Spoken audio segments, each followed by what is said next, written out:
Hi, and welcome to Poleshift News. Big thanks to those of you that have supported the channel over the last few days.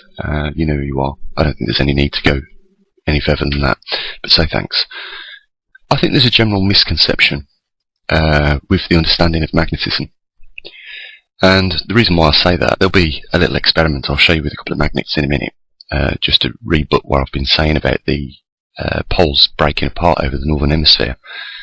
In particular to these two regions which are slightly purple, which is an indication of stronger magnetic fields, or in this case, because it's a temperature model, these are the colder regions, but we know that these regions match up very nice on a magnetic anomaly chart of the Earth as to where the most densely populated magnetism is.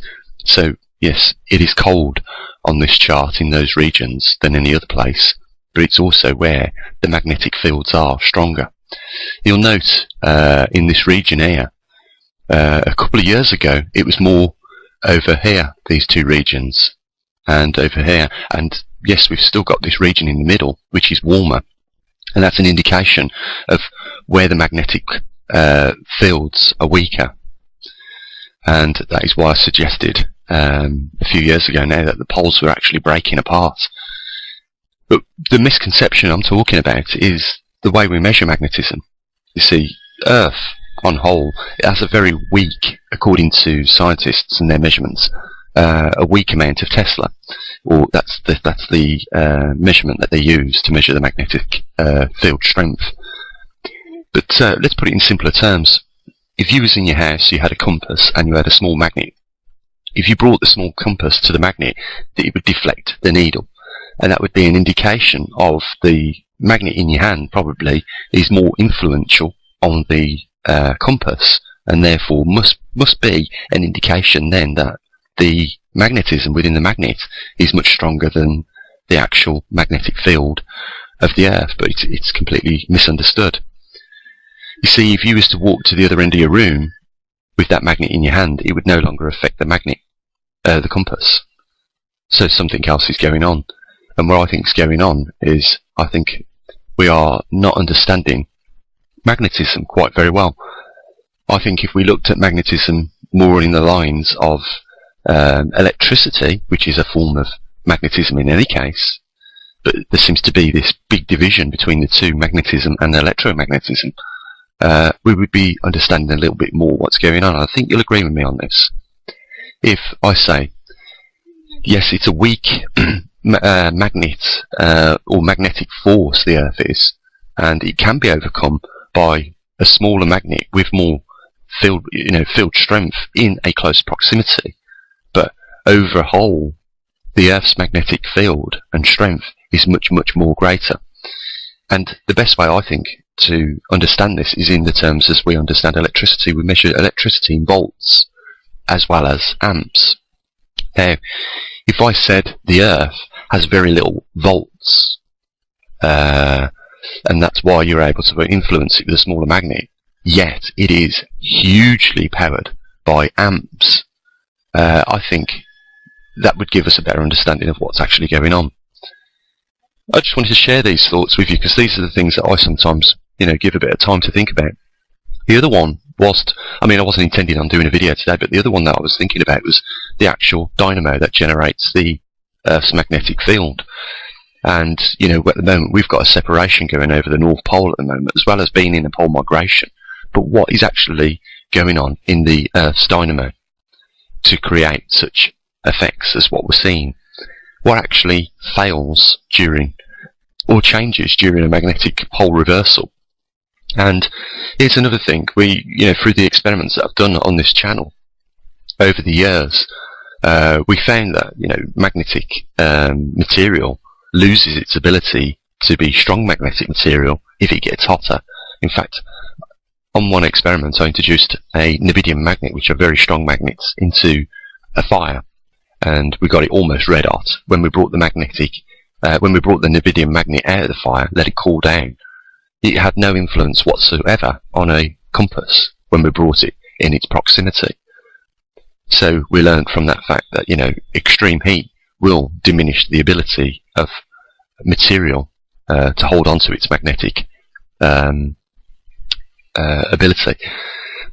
So, I'm just thinking, we're led to believe that the core of this Earth is very, very hot, and yet still, it is able to produce magnetic currents in the dynamo to produce, a dipole, a north and south magnetic pole. And, sometimes science doesn't explain everything, and, I just have problems with that theory of the Earth's dynamo, in the fact that it is hot, and magnetism seems to be stronger in very cooler regions.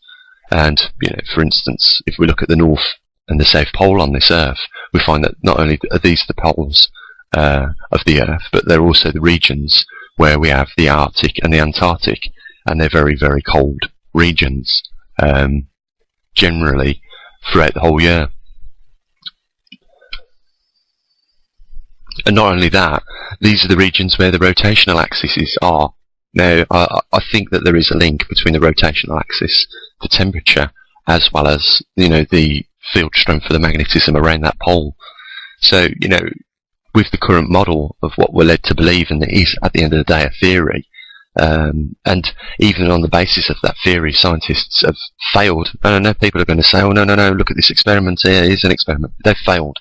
They have never recreated in a laboratory a system which produces molten anything rotating to produce a magnetic field. Trust me, guys, I've had a look at a lot of these experiments that these scientists have, for some reason, been funded very, very greatly in order to get these reactions to occur, so that we can understand what's going on a little bit better in our core of the Earth. Especially in the fact that it sets up the conditions to produce these magnetic fields.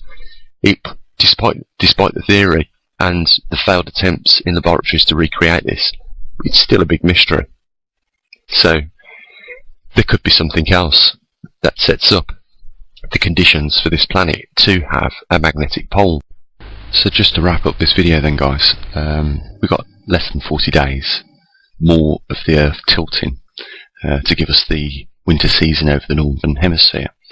And as that takes place, we can see this cooler region progressing further and further down. We can also see these two very dense areas in purple on the map, where it's much colder, and these will be drawing out the pattern of where the Earth's magnetic fields are stronger as a result.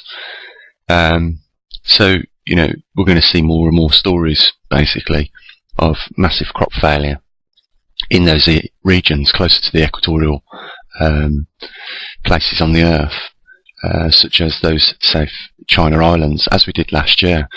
Now, the other day I was changing the antifreeze on the car, and it dawned on me that some of these regions on the Earth won't have any of that protection in their radiators, because simply they never experience sub-zero temperatures. So, it might be, for you guys that live in these regions, something you might want to think about. You only need one evening of sub-zero temperatures to damage engines and farm vehicles and such on your vehicle, so it might be worth, you looking into that. I mean, not only could these people be facing devastation with crop and cattle losses, I don't think you really want to add any more hindrance to your daily lives with failing equipment as a result of that. So just bear that in mind, and we'll just see how this progresses. I'm expecting this to continue moving further south as the tilt increases to its maximum, and as a result, I dare say that there will be some inertia of it carrying on over the 40 days, because this is a large planet, and these temperatures will gradually creep further south, despite the fact that the tilt has reached maximum. So, like I say, a little bit of inertia with regards to that. So, guys, I'm going to wrap the video up here. We're going to be continuing watching this as it happens over the next 40 days. There's a link down there if you want to fund some of the research we do on this channel, help support the website that we also do. And it'll be interesting to see how this progresses. So, as always, guys, link below, and you have a reasonably good week for yourselves. And as always, bye for now.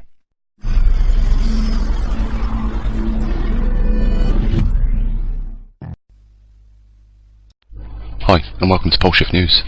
Big thanks to those of you that have supported the channel over the last few days. You know who you are. I don't think there's any need to go any further than that, but say thanks. I think there's a general misconception with the understanding of magnetism. And the reason why I say that, there'll be a little experiment I'll show you with a couple of magnets in a minute, just to rebut what I've been saying about the poles breaking apart over the northern hemisphere.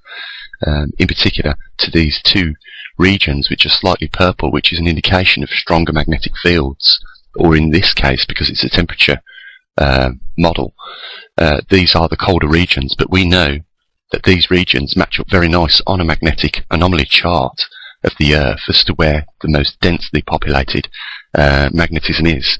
So yes, it is cold on this chart in those regions than any other place, but it's also where the magnetic fields are stronger. You'll note in this region here, a couple of years ago, it was more over here, these two regions, and over here. And yes, we've still got this region in the middle, which is warmer, and that's an indication of where the magnetic fields are weaker. And that is why I suggested